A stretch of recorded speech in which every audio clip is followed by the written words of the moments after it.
अतुलित बल धामा। हनुमान जी संजीवनी के लिए चल पड़े। इस और रावण को पता चल गया कि हनुमान जी जा रहे हैं। सूर्योदय से पहले औषधि लाए नहीं, इसके लिए उसने कालनेमी नामक राक्षस को हनुमान जी के मार्ग में विघ्न करने भेजा। हनुमान जी ने कालनेमी को मार डाला और द्रोणाचल पर्वत की तलहटी में पहुँचे। संजीवनी औषधि ढूंढी पर मिली नहीं। हनुमान जी ने सोचा कि यदि मैं औषधि ढूंढने बैठूंगा तो विलम्ब होगा और शायद वेद ने जो औषधि मांगी उसके उस और ही ले जाऊं और वे कहे कि तुम गलत ले आए तो मुझे दूसरी बार आना पड़ेगा। इसलिए हनुमान जी ने पूरा पर्वत उठा लिया। एक और दृष्टि से हनुमान जी ने पूरा पर्वत उठाने में बुद्धि का काम किया था। उन्हें विचार आया होगा कि लंका में युद्ध चल रहा है, आज लक्ष्मण जी को मूर्छा आई तो कल किसी और को भी आ जाए। उस समय फिर वेद कहे कि फला औषधि ले आओ, वनस्पति लाओ, तो मैं कितने दौरे लगाऊंगा, इससे तो पूरा औषधालय ही उठाकर ले जाऊं। पूरा द्रोणाचल पर्वत उठाकर मारुति आकाश मार्ग से अवध के ऊपर से निकले। तभी एक क्षण के लिए उन्हें अहंकार हुआ कि यदि मैं आज न होता तो उर्मिला जी की मांग का सिंदूर मिट जाता। इंसान को जब अहंकार आता है तब उसका रूप राक्षस जैसा हो जाता है। इसलिए भरत जी को लगा कि कोई राक्षस जा रहा है। बस इंसान में जब अहंकार आ जाता है तब इंसान नहीं रहता, वह असुर बन जाता है। हनुमान जी को असुर मानकर भरत जी ने बिना फल का बाण छोड़ा। बाण लगते ही राम राम कहकर हनुमान जी धरती पर गिर पड़े। आदमी को अहंकार आता है तभी किसी संत का बाण उसे पसारता है, पर कई लोग इसमें सिद्धांत नहीं देखते, शंका करते हैं कि हनुमान जी नीचे गिरे तो पर्वत का क्या हुआ। मुझे तो इतना ही अहंकार कहना है कि हनुमान जी गिरे थे, पर्वत नहीं गिरा था। हनुमान जी ने थोड़े ही पर्वत को उठाया था, उसे तो राम जी ने उठाया था, और जिसे राम जी उठाए उसे कौन गिराए। ईश्वर जिसको आधार दे उसे कौन पसाड़े।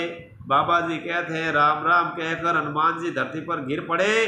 तब भरत जी के आंखों में आंसू आ गए। मन में बोले, मैं केकई पुत्र, तेरे हाथों एक भी अच्छा काम नहीं हुआ। केकई पुत्र, तेरे हाथों एक ही अच्छा काम नहीं हुआ। तूने राम भक्त पर प्रहार किया। भरत जी को बहुत पछतावा हो रहा है।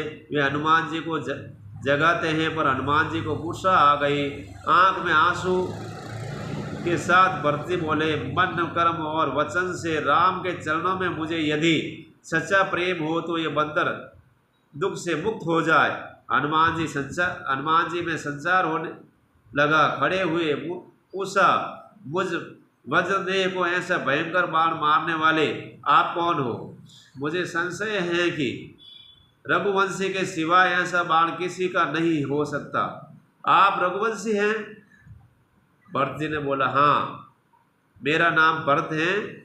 हनुमान जी भरत शब्द सुनते ही हनुमान जी जख्मी पैर से दौड़े और भरत जी के पांव पड़कर कहा, धन्य हो महापुरुष।